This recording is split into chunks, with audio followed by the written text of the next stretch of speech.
هتبقي استاذه. فالطريق المشلتت ليه مليون طريقه وطريقه، مش لازم تورقي، مش لازم تفردي. ممكن تعملي بالطريقه اللي انا بعملها لك دي وهيطلع معاكي زي الفل. وطبعا شفت النتيجه قدامكم في اول الفيديو، طلع معايا مورق وجميل جدا.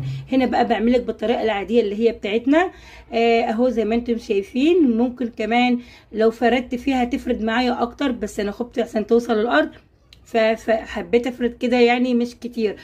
لازم تتعلمي، لازم مره تعمليها رول، مره تفردي فرده بسيطه زي يوم منا كده لغايه لما تخلي نفسك استاذه. ما ينفعش تقولي انا ما اعرفش اعمل وتروحي لده يعمل لك وده يعمل لك كده، ما ينفعش خالص. لازم تجربي وتحطي ايدك في كل حاجه لغايه لما تكوني استاذه. تمام كده؟ انا عملت لك الطريقه المبسطه هي، واعمليها وجربيها وان شاء الله الفطير هيطلع معاكي زي الفل. وزي ما قلت لك اهم حاجه في الفطير المشلتت انك تديله وقته. يعني انا دلوقتي بعد